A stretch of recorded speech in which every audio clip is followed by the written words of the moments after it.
Hello everyone, how you all doing? In this video, we are going to talk about the Sony ZV-1. Let's get right into today's video without wasting any more time. My name is Jay, you are watching Tech Hyped. If you are new here, consider hitting that subscribe button because we are so close to 10k and I want to get to 10k as soon as we can. Let's get right into today's video. Right, so it's been nearly that I have been using the Sony ZV-1 as my primary camera to shoot all the YouTube videos on this channel. I have shot more than 400 videos that is uploaded on this channel using this camera, and I gotta say there has not even been one single time when I wanted a bigger camera or just I was like oh my god, this camera is just not enough for my usage. This camera have handled everything for my YouTube stuff and to take some casual family photos really well. Take this for an instance. I went to a Chandigarh trip like 2 weeks ago from the time I'm making this video. It's been about 2 weeks that I went to Chandigarh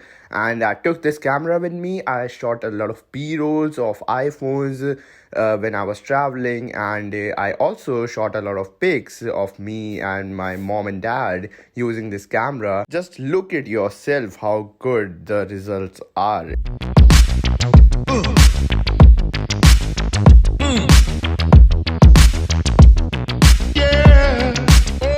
It just looks so phenomenal, and I'm just so surprised how all this is shot on a point and shoot camera. It just does not look like it's shot on a point and shoot camera. Remember the old days when point and shoots were just so bad? I mean, they were, for the time it was good, but compared to right now, the point and shoot game, Sony have just taken over all of it. Yeah. Before you say that it was so good, I know it was indeed really good, right? That too, these were shot on auto settings. I did not messed up with the settings at all because I just used this camera to shoot some videos for my channel, and I just took some casual photos while we were traveling. That too, I had this handheld, so it was not me being the most pro as I can while shooting these photos and videos. It was just me walking, and I just gave my phones to my dad that please hold it for me, I want to shoot some quick B-rolls. That's literally it, because come on, I was on a vacation. Who in the vacation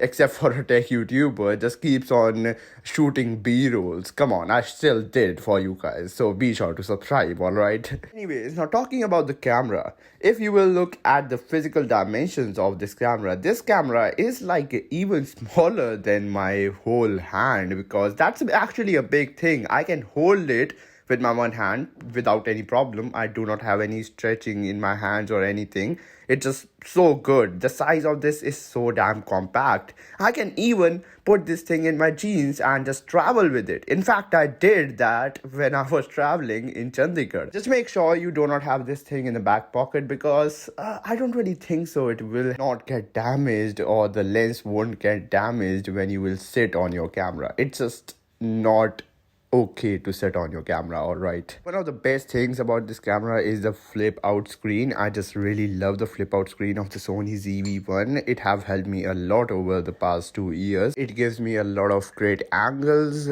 to just shoot videos. Okay, so first of all, in the key features, let me just mention some of my favorite features that I have really appreciated on this camera. And these features, some of these features that this camera has is not even available on $3,000 Sony FX3.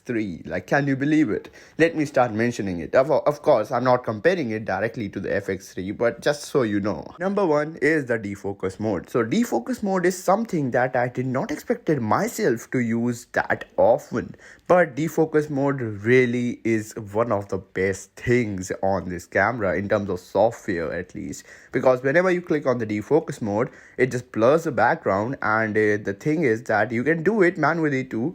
But with the defocus mode, it just adjusts the shutter speed and the exposure and everything to provide the best shot possible. Then the second feature that I really loved is the big video recording button, because earlier, before I had this camera, there had been so many times when I thought that I was recording a video, but guess what? I pressed the shutter button and not the video recording button. So that was really bad. My experience was so bad earlier before I had this camera. camera. This thing also have a horseshoe mount that is really good, because point and shoots does not really tend to have horseshoe on the camera itself, and this is the horseshoe where you can put in the flash and everything, and you do not even have to connect it with external source, because it just have all those ports. So you just have to connect the flashlight and it will use the camera battery itself, and it looks so clean. You can see the picture of Sony ZV-1 or any Sony camera with the horseshoe mount and have a flash on it. It just looks so clean. But I personally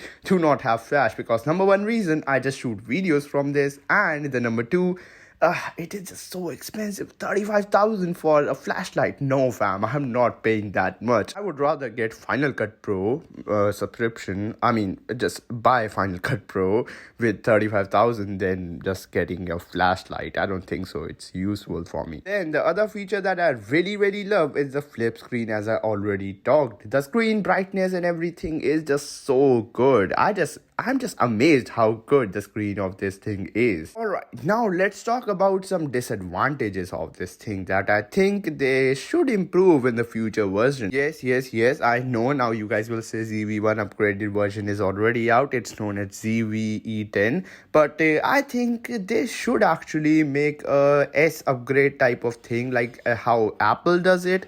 With the same hardware and like mostly the same hardware, but just some small tweaks and changes that will make it better for consumers buying this thing right now. Like, do not even just promote it that much, just make small changes and tweaks, just like car companies do with their headlights and tail lights. Just do some small changes and bam, you're good to go. You will also get some extra promotion by all these YouTubers making videos on it. I will make sure to make videos about it. Sony, you listening me, right? The number one thing that I really hate is the place where the battery door is. I just can't open the battery door when I have this thing mounted on my tripod, and that's so frustrating. Whenever the battery runs out, I just have to remove this thing entirely from my tripod, just add the battery and then add this thing on the tripod again. This is so frustrating. So in this all time, I only had to buy one new battery for this thing. My Sony battery does not really tend to last me a lot. It just lasts like 1 hour, 2 hours.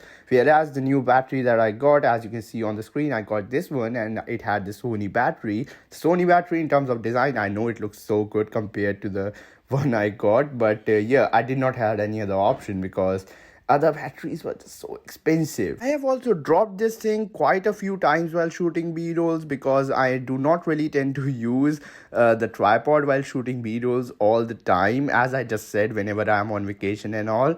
So whenever I have dropped it, it have survived really well. I did not expect this thing to survive so well, because come on, it's all plastic, right? You do not expect this thing to have such a great build quality.